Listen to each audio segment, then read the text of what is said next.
peace I leave with you. My peace I give you. I do not give to you as the world gives. Do not let your hearts be troubled, and do not be afraid. The peace that you have been looking for in the stillness is not the kind that the world offers. It's the kind that goes beyond understanding.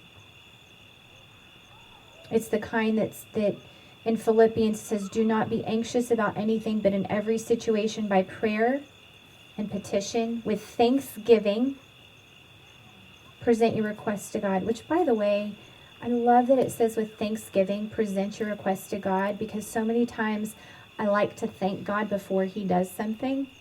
It's just an acknowledgement of you're going to do what you're going to do, and I'm going to thank you ahead of time. Before I even ask you for this thing, I'm going to thank you that you say I am, and you say you give peace the way that you want to give peace, not the way the world gives. So thank you for how you're getting ready to answer this. I'm going to ask you how I'm going to ask you, but thank you for how you're getting ready to answer it. And the peace of God, which transcends all understanding, so many times that's the case, will guard your hearts and your minds in Christ Jesus. And I just felt like tonight, as we are called to be peacemakers, it says in Matthew 5:9 that we're called to be peacemakers. Part of being a peacemaker and helping other people, we talk sometimes about like getting people to this place where they experience healing and hope and joy and the peace of God. That's part of being a peacemaker, right?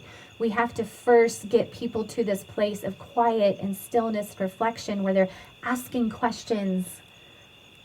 They're asking questions of God. God's asking questions back of them. But the peace doesn't always look like, oh man, you worked that out. Sometimes it just leaves you going, I don't understand at all what is happening right now. But somehow I trust that you're still making this world spin. And when I look up at the stars right now, just like Abraham, you said, like, your inheritance is going to be more than the stars. But to one who didn't even have a child yet, trusting, going, that does not, like, talk about surpassing understanding. That does not make sense. And so this faith, which that is what it looks like, faith walking is following Jesus, is just simply literally walking by faith constantly. I truly, truly believe that in that faith walking is where we find this place of peace, the kind that it talks about that the world doesn't offer, that doesn't make sense. Because sitting and drinking wine on your back porch is the kind of peace that the world offers that makes sense. Not saying that's bad. Do it frequently. Judge if you wish. But that's the kind that people understand. I can't tell you how many shirts that are like, Mom, living off coffee and wine. And it just struck me the other day when I was walking through Ross, and Taylor and I saw some sign, and I was like, gosh, how many times do I see things that it just talks about, like, for me, just moms being so exhausted and needing wine and coffee. And I'm like, I'm guilty sometimes. I'm like, I just need some coffee. That's all I need. But there's this, whatever it is for you, there's this thing that draws you, that draws people, that it's like, yes, that is the kind of peace where you can veg out, turn things off. But that is not the kind of peace. The thing that you're, do you mind if I share? Oh. Taylor's aunt passed away this last week. It was just sad in multiple different ways. But honestly, I think one of the saddest is that their entire life they were living for going on the road and traveling together. And he was months away from retiring, and she got cancer. And they were never able to do that thing that they had lived their entire life to do. That thing that was like they were living for, that was bringing them peace. Well, one day I'm going to fill in the blank. Or maybe it's at the end of this day, I'm going to. Because sometimes it's just the day, even the day to day of like, oh my gosh, if I could just, and again, I'm not saying, I get it. Trust me, I get it. But there's something as believers that we have that the world doesn't offer. And that's the sweet fragrance and aroma that when we're singing that song, I love that song. I sing it to my kids all the time. I love you, Lord. But it says, let it be a sweet, sweet sound in your ear. And the sweet fragrance and smell is when people are going, your life should be a mess right now. And it maybe kind of is. Why do you have so much peace? I don't understand. It's not that your life gets put together. He answers the question when you go up on the mountain. You're going, why am I here, God? Why are the mountains crumbling? Why is there fire? Why is this happening? I just wanted a still small voice. I just wanted peace. And he's going, why are you here? You're here because you wanted to meet me. I love you. I'm not going to do what you thought I was going to do, but I promise you peace. Not the kind of peace that you're maybe hoping for, but I promise to give it to you. And that's the kind of peace that can withstand the storms. That's the kind of peace that in Hebrews it talks about being an anchor for our souls. That grounds us when everything else, there's storms swirling around and we're going, like, I'm getting seasick. I feel sick to my stomach. Can the boat stop rolling now?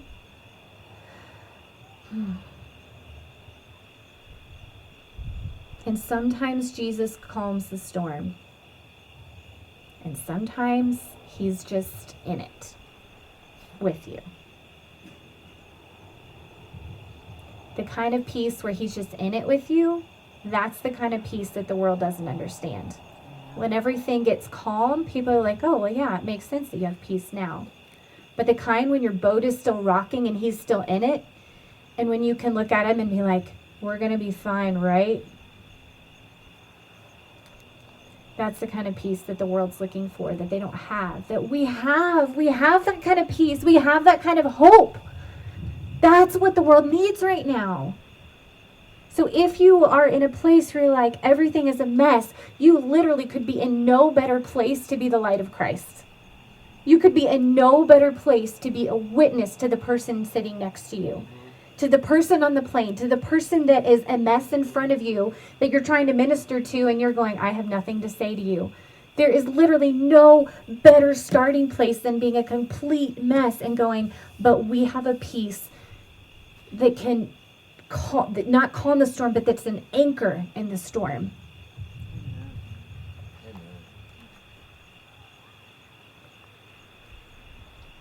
John 10:10 says, a thief comes only to steal and kill and destroy. But I have come, Jesus says, I have come that they may have life and have it to the full. And full, abundant life, my sweet, precious friends, does not look like what the world says it is. It just doesn't. But it is full of the whispers of God that are with us in the loud craziness going, I'm here with you. I'm doing things. It's okay to be mad. I'll tell you what to do next. I'm going to have Callan just come up and play just a little bit, if you don't mind, if you're okay with that. And just allow you just space to ask questions of God, to reflect, to let the Lord speak to you. And whether your storm has been calmed or it's still really rocky right now, whether you are looking out and you see fires, But I just want you in this place right now to just think about where are you? Where are you right now? Why did you come up on this mountain? Why are you here right now? Literally, physically. You're sitting on your high knees on a mountain. Why are you here? And the Lord wants to speak peace, His peace, that looks different than what you probably want.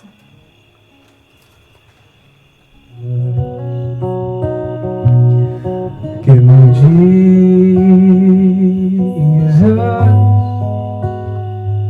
Give me Jesus.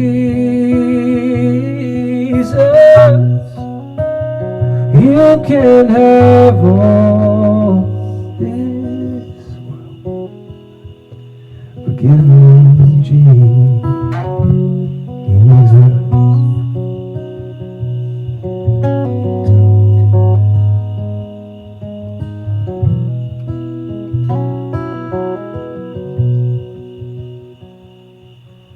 When I come to die, oh, when I come to die, oh, when I come to die, give me Jesus,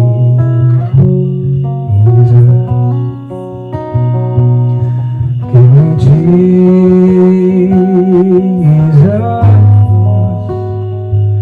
Give me Jesus. You can have all this world.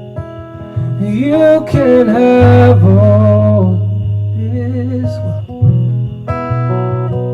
You can have all this world. But give me Jesus.